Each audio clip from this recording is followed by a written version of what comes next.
morning, Sister Mary Beaubien. Good morning, Sister Yes, Jody. better known as, or known as earlier in life as Sister Clare Olivia. That's correct. Named after my parents. My father was Oliver and my mom was Clara. And Mother Gerald liked my name. She made a point to tell you, you mean? Oh, that's beautiful. I have a sense that you're a native of Lenawee County. I am. You are. I was born, I don't think we were in the city limits then, but it's where the wastewater, the waste treatment, no, the water plant. Yeah. So you come full circle, born in Lenawee County and now retired in Lenawee County. Where do you live on campus, Mary? I live in Ratisbon now. Which is the former rectory, correct? That's right. Yes. And with whom are you sharing community there? Well, we have been Sister Attracta, Molly Nicholson, and Charlene Malley. But now we have two new ones. Of course, Attracta's leaving, so we have Sarah Fairbanks and Patty Horvath. I bet it was hard to say goodbye to Attracta. Oh, yes. After She's 6 years. leaving today for Ireland. Oh, yes. Good for her. Well, she needs a rest. When we heard the job description on July 2nd, it's... She is such an inspiration, though. Oh, my gosh. Yes. She cares about everybody and everything. Yeah, she'll be dearly missed. My question is, how do you manipulate the steps in the rectory? I hold on to the rail. Oh. And when actually it's easier going up than down because you feel like you might go plunging. And those are rather steep steps too, aren't they? 33 steps from my room to the laundry. Oh. So you do a lot of hand washing. Yes. Yeah. Hand laundry. Mary, please tell me, you're the only one I know other than Sister DePaul that majored in home economics. Would I be correct, or are there others? Oh, yes, there are others. Most of them didn't travel the same path I did. But I had science, and so when I got my degree in when did I get my degree? About 63. I entered in 44, mind you. I taught science. I went to Visitation High School, and I taught science mostly.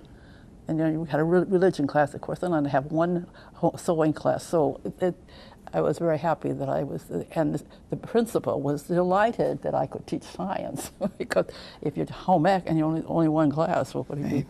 Yeah. What do you do? How did you happen to go in the direction of home economics? Well, actually, I thought I was going to be a math major, and then about the second summer I came in from the mission, Sister Bertha met me in the hall and she said, "You're going to go into home economics." And I thought about it really because I think the math was getting too complicated. So I was in home ec. It was great. It was great. But again, there's a lot of science in home economics. People just say, well, one sister used to always ask me, well, what do you do? What do you do? Cook or sew? I thought, oh my God. Well, nutrition, first of all, is yes, a very well, key. That's what DePaul wanted us to be dietitians. And so Pat Martin and I traveled that same road. Some of the others did not take as much science as we did, but I was a registered dietitian, but I never worked as one. I just taught. But it was, as I said, it was helpful to have all that science. Did you have higher studies in beyond your bachelor's? I had a master's degree in nutrition from Michigan State. Wow. And then after I taught at St. Dominic College for a while, I decided that if I wanted to be teaching in college, I should have more breadth in our own colleges. I should have more breadth than that. So I looked up a university that had a short residency requirement, and 1 year, and that was Penn State. And but that was a great thing. I had never been traveled anywhere there. Even going to Pennsylvania was a trip. And there were, first I started out in the summer, and there were sisters from other communities. We'd have a community of 4 or 5.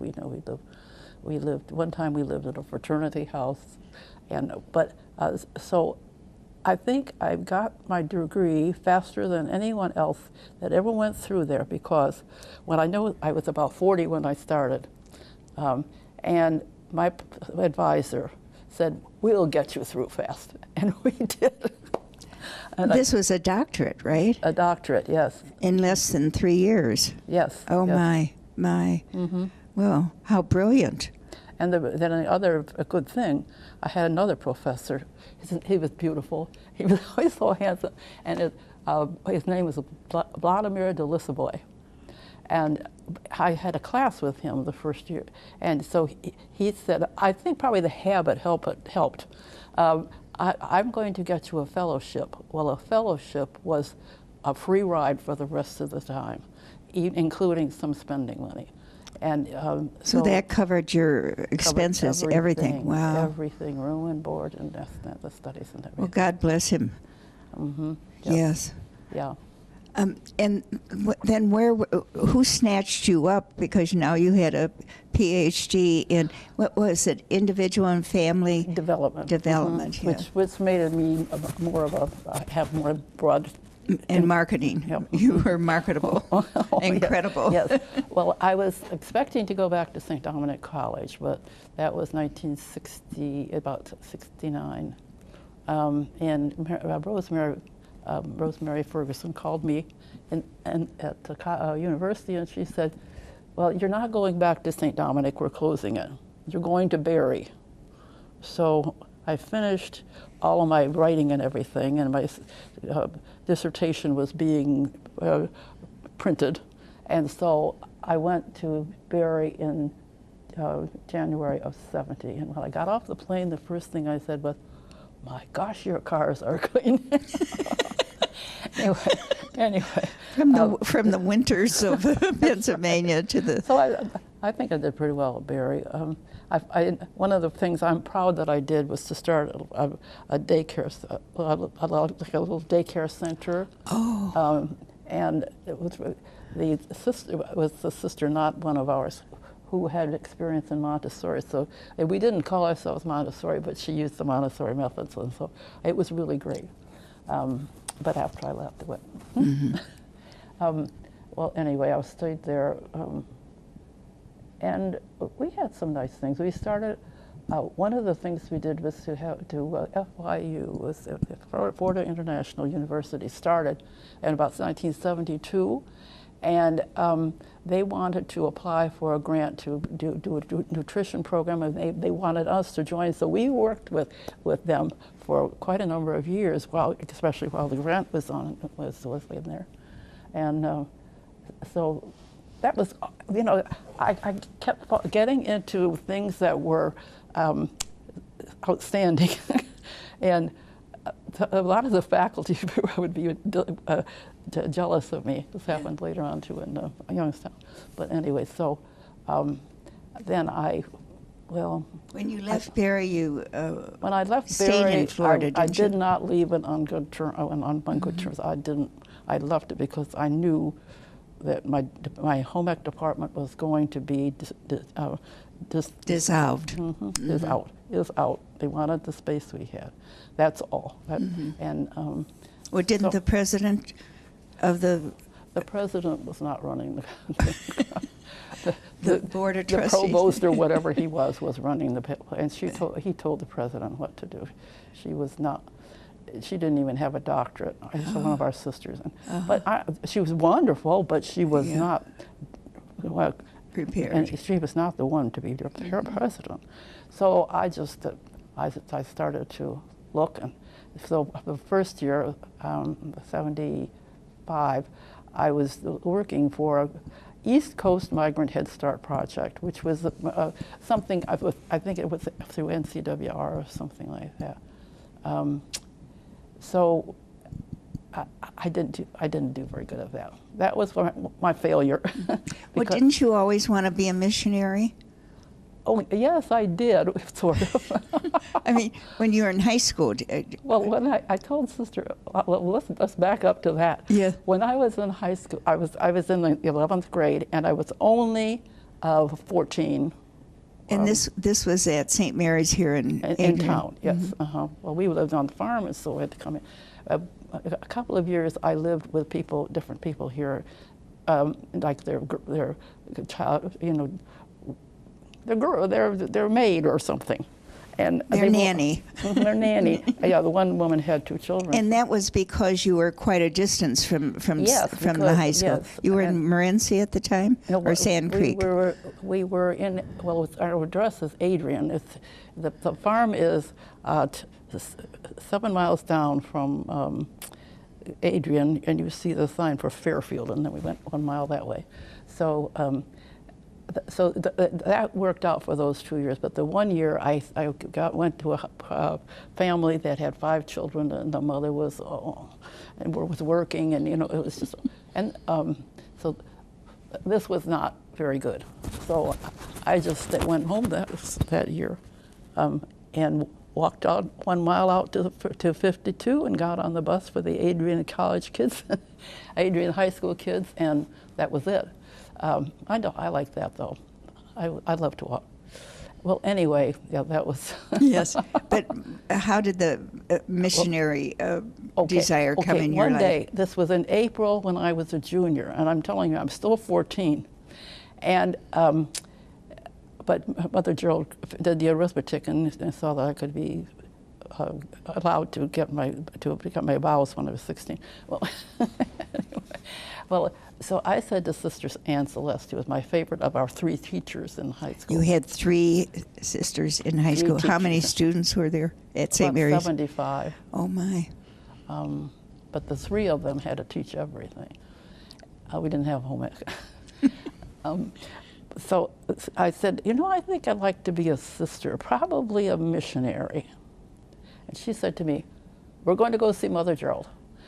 And that day or the day after, we walked out from St. Mary's, right out to Mother Gerald.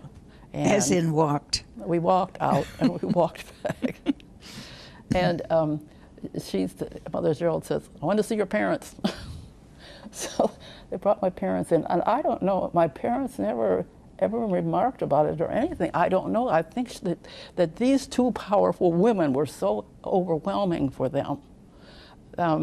And we didn't even know any sisters. We went to catechism, and they had their coats all buttoned up, and I didn't even know their habits were white till I went to high school. I think they just said, well, this must be God's will or something. So they let me come. And probably 2 weeks or a couple months? It was not more than 6 weeks. Oh my God. And so I've had. So you were still quite young. I'm still 14. My heavens. 15, I guess. Were you a prep, or did you become? No, I wasn't a prep. Oh my. I was 15, and because I had my 16th birthday in the congregation. And they didn't know what to do with me because I only needed 2 more credits to get my high school diploma. So they gave me a couple of books, and I can't remember what they were because I know I didn't study them. But I got all kinds of little chores to do, some makeup jobs. Like odd jobs. Odd jobs. And at the end of the summer, in the fall, I was in college. 16. At Siena. At Siena. Mm-hmm. Were the classes small at that time also? Oh. I suspect they were, because this would be early. I think they were maybe fewer than 300 students. You were born in 1928? 1928. Mm-hmm. And so, of course, when I entered, this was wartime. Yes, yeah. And everybody was doing their bit, so I guess this was my bit. And your family lived through the Depression also. Oh, yes. Mm-hmm. Mm-hmm. That was hard for everybody. That was hard. Mary, where did you pick up the skill of cooking? Because I know your reputation precedes you. Anyone who lives with you is so fortunate. I like to cook, and again, I was always big for my age and old for my age, and I was never a silly kid, and so I was baking beautiful cakes when I was 10 years old. With your mother's help, I presume. Yes. Well, then of course we did have some culinary courses. We did some cooking and did that. We did that at Michigan State too. So, but I don't know. You just like to cook? I like to cook. I know you treated the priests at St. Mary's in these last few years, Father Louis and yes. Father Bob. Yeah. Mm-hmm. Now, as I understand it, in 2011, you were so honored by the college in Youngstown with the Heritage Award. Would you share with us what the significance of that is? That was, there were two of us who got the award, and it was for retired faculty who had done significant things. And so, how long had you been at? Was it Youngstown College? Yes, you had to be retired. Youngstown. No, it was a university by the time I got there. It started as a private college, but then the governor of Ohio had some of these larger private colleges become part of the university system. So I think we had 12 state universities in Ohio. But this one, we still were kind of not very sophisticated.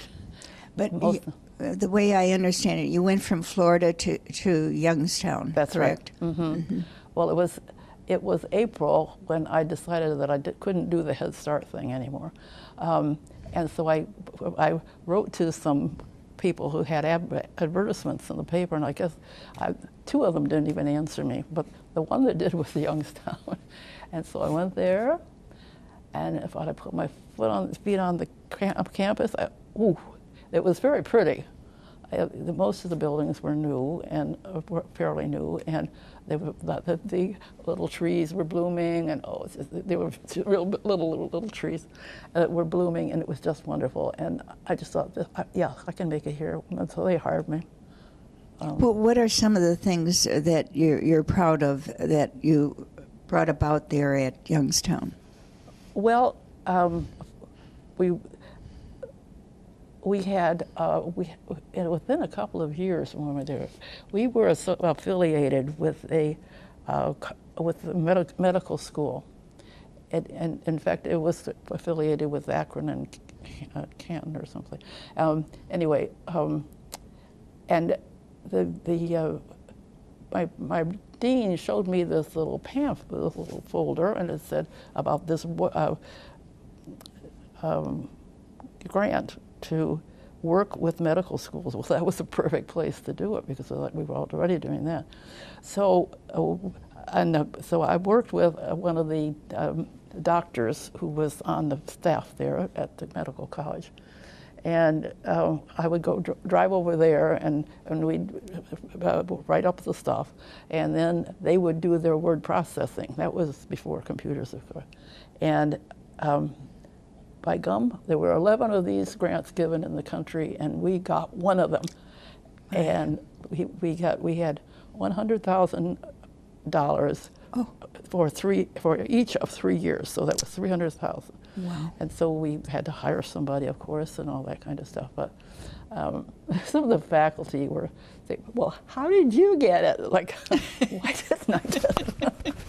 Well, that was remarkable. That was a lot of money. That was a lot of money. Yeah. And that was used in educating the medical staff in nutrition, correct? Yes. And it worked. I mean, it upgraded our nutrition program too. That they went into. I had it could go into the hospital and do some actual work. And I don't think they took very many of the medical students in, but maybe they did. But we taught nutrition there, simple nutrition, because most doctors don't know very much. Maybe they're better now, but that was 1960s. Well, that was something new, though. It was something new. Yes, it was something new. Were the computers just coming into? We had a mainframe computer, but there was not one single personal computer in the whole place.